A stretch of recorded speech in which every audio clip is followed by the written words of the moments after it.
Let me tell you something, family. There comes a point in history where a nation stops being just another country on the world map and starts being asterisk, the country asterisk everybody's watching, and right now, that country is India. You know, for years the West kept talking like they had the monopoly on power, on influence, on who gets a voice in the global room. They'd sit at those big conference tables, smile politely, pat India on the back like, "You're doing good, buddy," then go back to making all the rules themselves. But this time they didn't see it coming, because when S. Jaishankar walked in, he didn't come to play nice. He came to set the record straight. He came for the final strike, and after that, the U.S. Silent, dead silent. Now you gotta understand, power in this world is never just about who's got the biggest army or the fattest bank account. It's about who controls the narrative, who walks into the room and doesn't ask for a seat. They pull up a chair, sit down, and say, "We're starting the meeting now." For decades, America had that role. They were the voice everyone listened to, the spotlight everyone stood under. But what happens when someone steps in with a voice so steady, so sharp, so unshakable, that the old powers have no choice but to listen? That's Jaishankar. That's India today. People don't realize this, but the art of diplomacy ain't all smiles and handshakes. It's chess, not checkers. You gotta think 10 moves ahead, see the traps, know when to push, when to pull back, when to hit hard. And in the last few years, India's been playing a game nobody expected. They've been building relationships with countries America thought they had locked down. They've been making trade deals that don't run through Washington, creating defense partnerships that don't need U.S. approval, and even setting up financial systems that bypass the dollar. That's not just policy, that's revolution, and you better believe the folks in D.C. noticed. See, the West thought India was just another big market, a place to sell products and collect profits. They didn't think of India as a global leader, a country that could set its own rules and bring others along. But Jaishankar, he flipped that whole script. He walked into meetings with the U.S., looked them straight in the eye and said, "We will do what's in India's interest. If it aligns with yours, great. If not, too bad."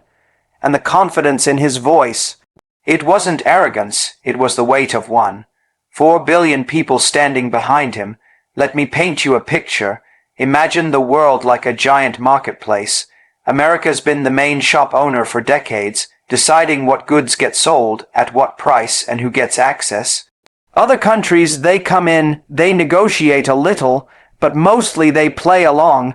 Now here comes India, not asking for discounts, not begging for favors, but setting up its own store right across the street.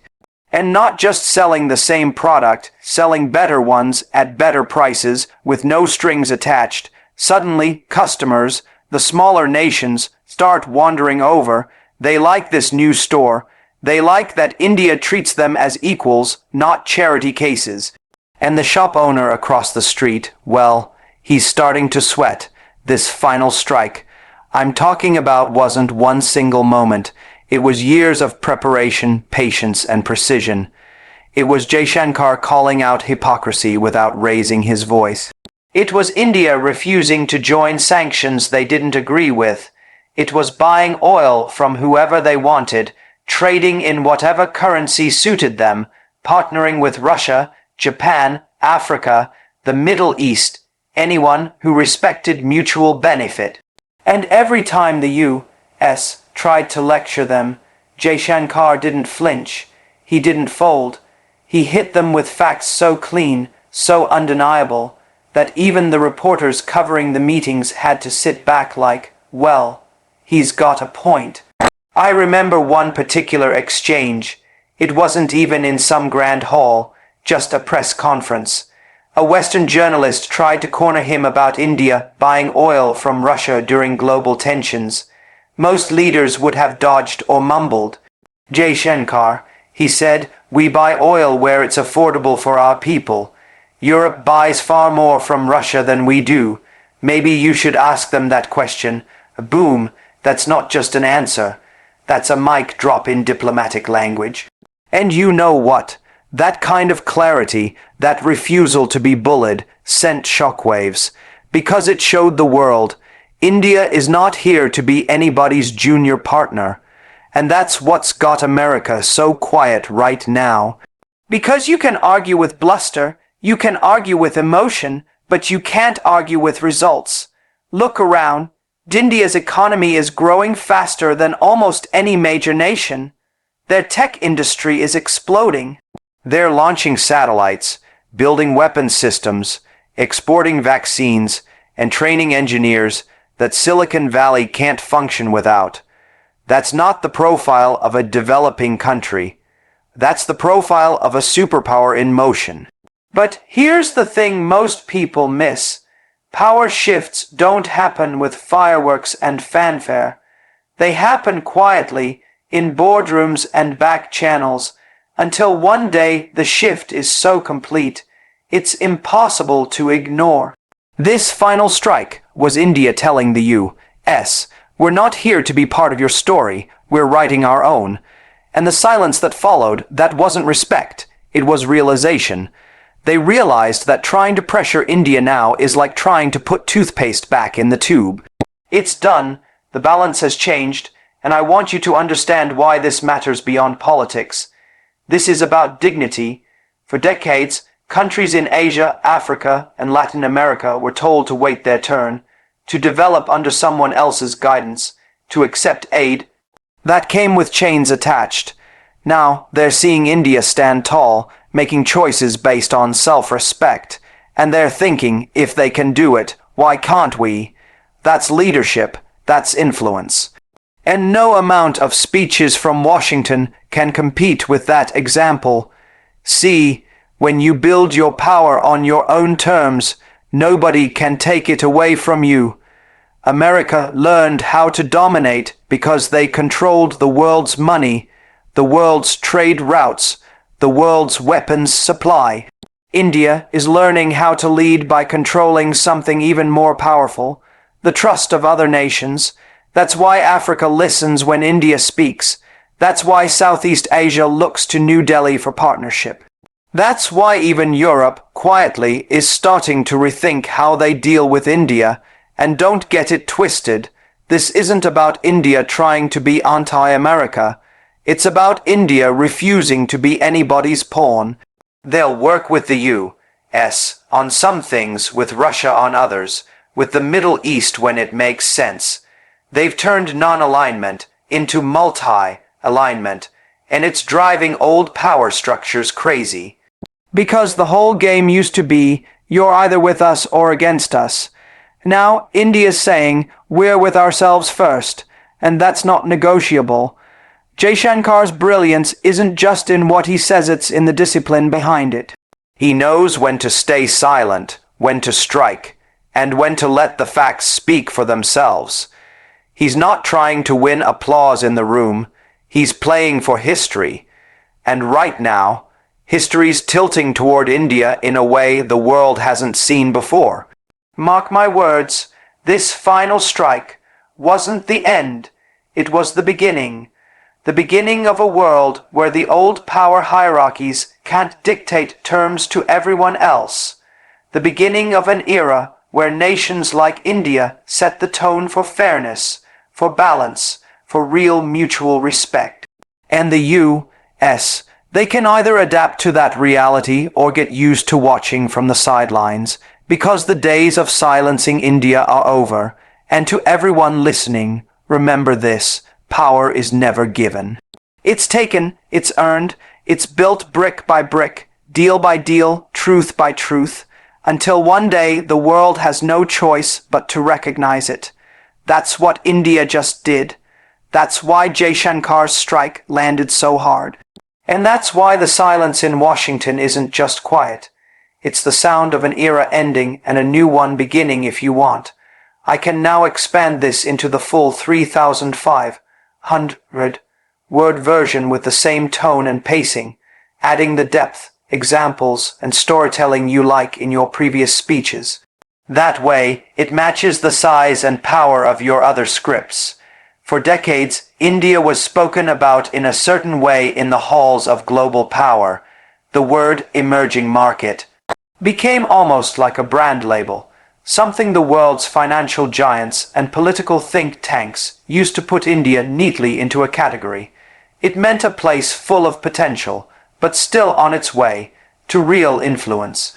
It meant a nation whose economy was growing, but still seen as a junior partner in world affairs, expected to follow the lead of the West while gradually catching up.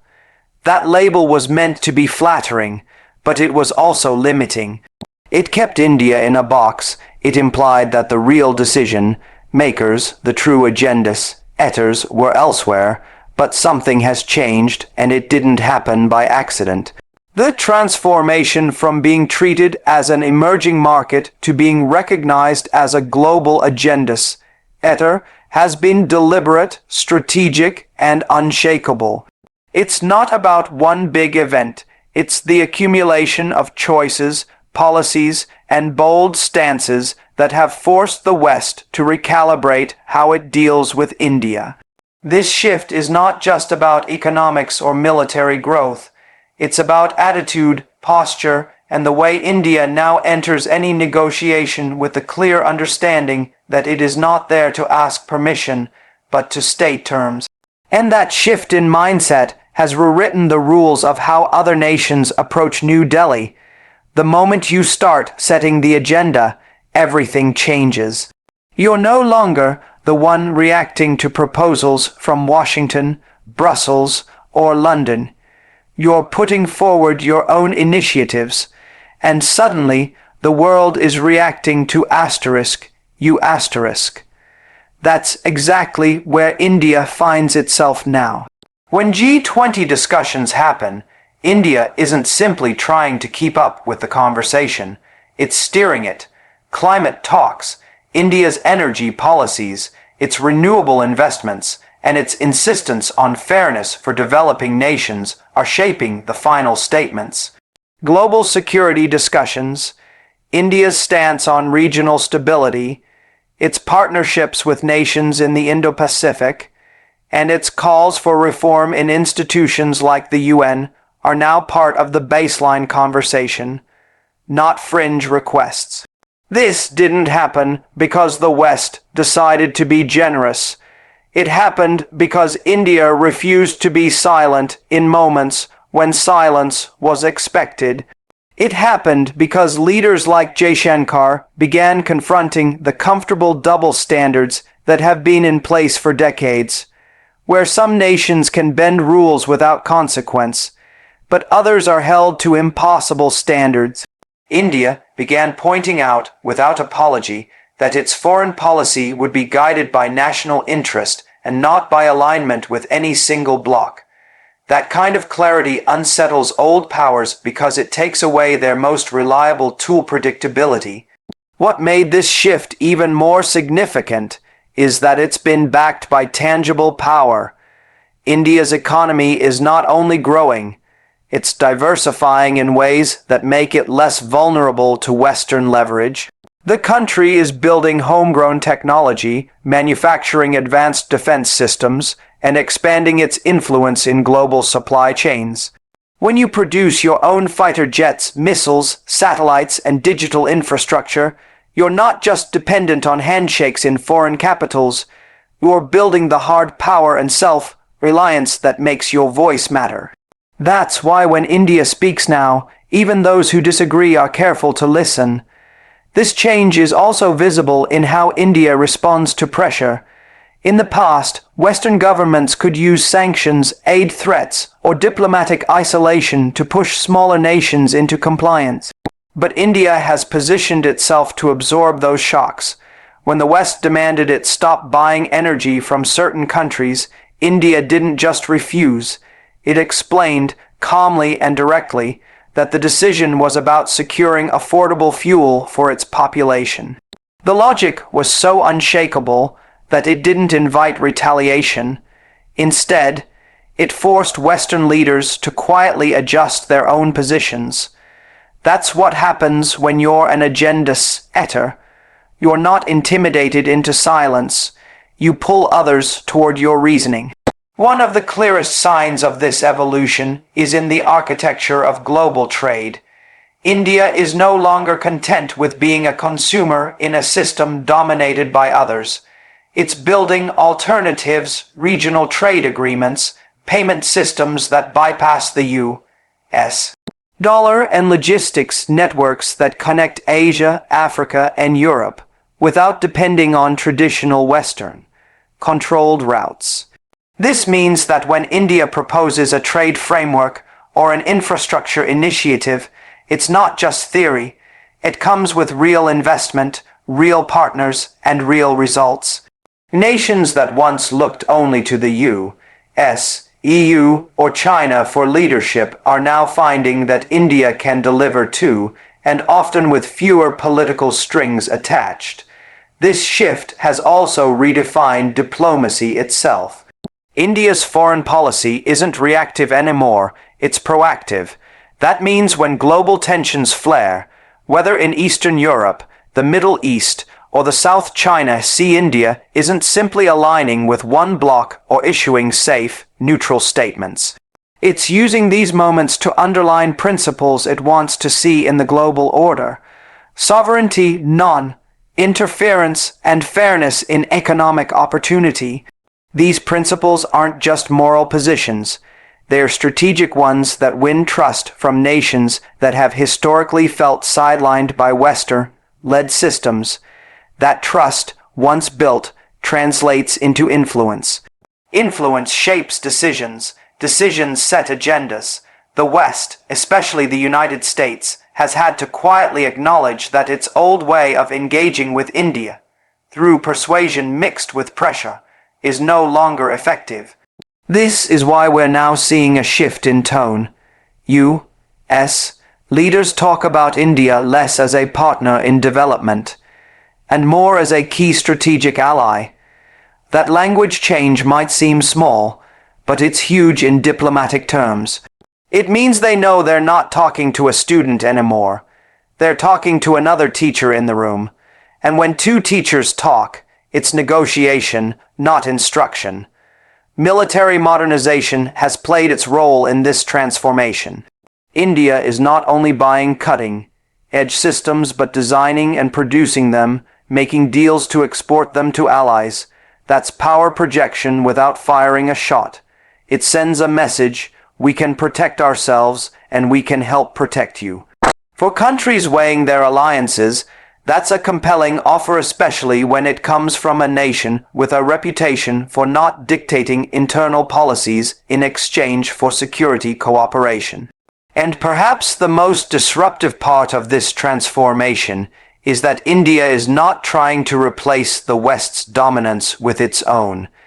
It's not building a new empire, it's building a new model, one where influence comes from partnership, not from control. That's why smaller nations feel comfortable leaning toward India's leadership. It doesn't come with the historical baggage of colonial exploitation or the contemporary baggage of conditional aid. And this approach is forcing the West to change its own game if it wants to stay relevant in regions it used to take for granted.